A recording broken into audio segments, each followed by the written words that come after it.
უკრაინაში რუსეთის სრულმასშტაბიანი ომის მესამე წლისთავამდე ერთი დღით ადრე გერმანიაში ვადამდელი საპარლამენტო არჩევნები ჩატარდება. მთელი წინასაარჩევნო კამპანიის განმავლობაში უკრაინის მხარდაჭერის საკითხი კანდიდატებისთვის და მათი პარტიებისთვის პრიორიტეტული არ ყოფილა.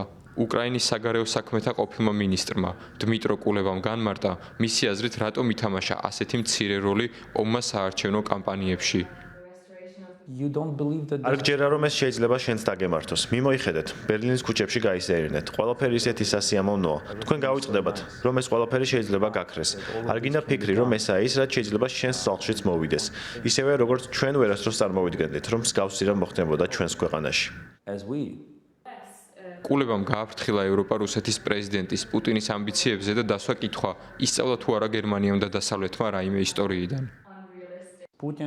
უკრაინის დაცემის შემთხვევაში პუტინი ნატოს გამოცდის. მე ამას არ ვამბობ როგორც უკრაინელი, ვისაც ხალხმა შეიძლება თქვას, რა თქმა უნდა, ის ცდილობს ჩვენს ომში ჩართვას, ჩვენს შეშინებას. თქვენ ვერ მოახერხეთ პუტინის მართვა 20 წლის განმავლობაში და მან ეს იცის. მისი ერთადერთი მიზანი იქნება უკრაინისა და დასავლეთის განადგურება, რადგან ესაა მისი ამბიცია. ასე სურს მას ისტორიაში ჩაწერა. არ გვიჯერებთ ზუსტად ისე, როგორც არ გვიჯერებდით 2022 წლამდე. აბა რა ვთქვა?